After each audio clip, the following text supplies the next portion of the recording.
Okay, so this is your first time here in Lima, Peru. How is this city treating you? It's been good. Everybody's been really nice. I have to admit, we went out to the center of town yesterday. Yeah. And hung out and did you know? Yeah. People were looking at it. Yeah. But it was cool. But then the rest of the time I slept because we've been just playing every night and traveling every day.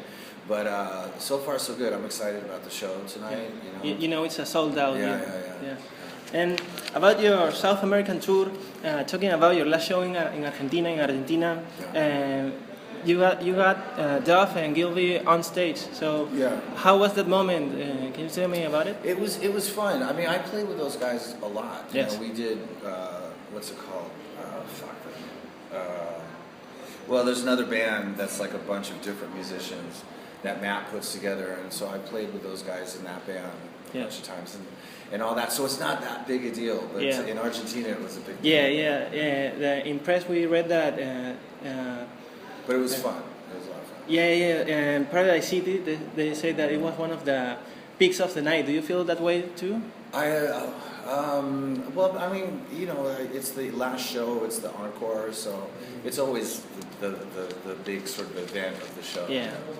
And talking about World on Fire, we read that you say that your songwriting skills got much better. Can you explain that, how they got better? Well, I think when I say songwriting skills, a lot of it has to do with just working with Miles for the last 5 years and him being sort of my songwriting partner.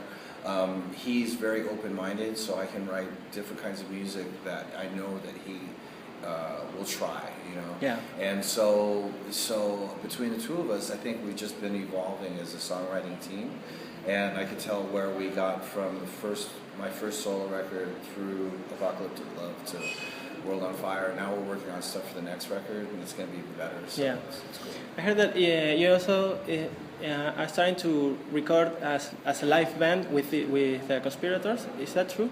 To record record live. I mean, we've recorded some live stuff here and there, but I don't know what we're going to do. Yeah. And did you use your original Les Paul, the one that you use on Appetite for Destruction, for the recording of this record? Yes. Yeah. I use it for everything. Oh, okay. Well, not everything, but when I do, say, my own records, that's always my main guitar. Yeah. I use other ones, but that's my main guitar. Yeah. And talking about that sound, you know, the Les Paul, the Marshall amps, you know, what we're going to see on this show.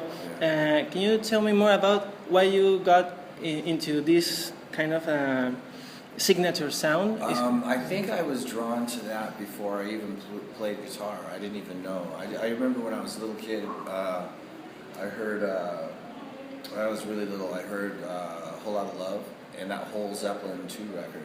And so there's certain guitar sounds that way before I ever started playing guitar that I was automatically drawn to, and that was Les Paul and the Marshall. And so when I first went to go start playing guitar, the first electric guitar that I ever got was a Les Paul copy.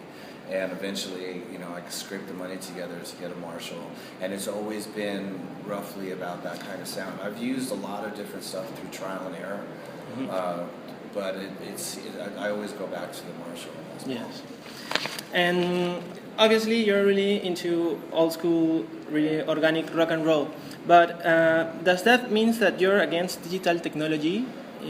No, I mean, you know, there's a lot of different amazing technology out there, and I appreciate the advancements that technology. That's what it's about, you know, and the progress. But I just use it where you need it, you know. Yeah. I don't believe in just this new thing came out. I have to force it into my repertoire so that I can use it. I look for stuff that speaks to whatever it is that I might need, and I don't like to have anything sort of that undermines my own personal voice. Yeah. You know. Yeah, and about those technologies and the new bands in these digital technologies, does that makes it harder for you to enjoy new music, the new bands that come? Oh, that's a long. I mean, I mean, for the most part, if like for pop music or for techno music or for stuff that's really what you call based on where technology just works and it sounds, sounds like what it sounds like, and it's fine. But in when you have sort of just pure sort of straight ahead rock and roll, it's sort of like it dilutes the attitude and the energy, and especially when people aren't playing together, or even worse, when they're not even really playing and everything's edited together. Then the whole sort of idea, in my mind, is what turned me on to rock and roll. All of a sudden, doesn't exist, but they still call it rock and roll, and that sort of bothers me. Yeah. And talking about all the people you have shared stage with, all the big names nowadays, do you have any band or any artist in mind to make a collaboration?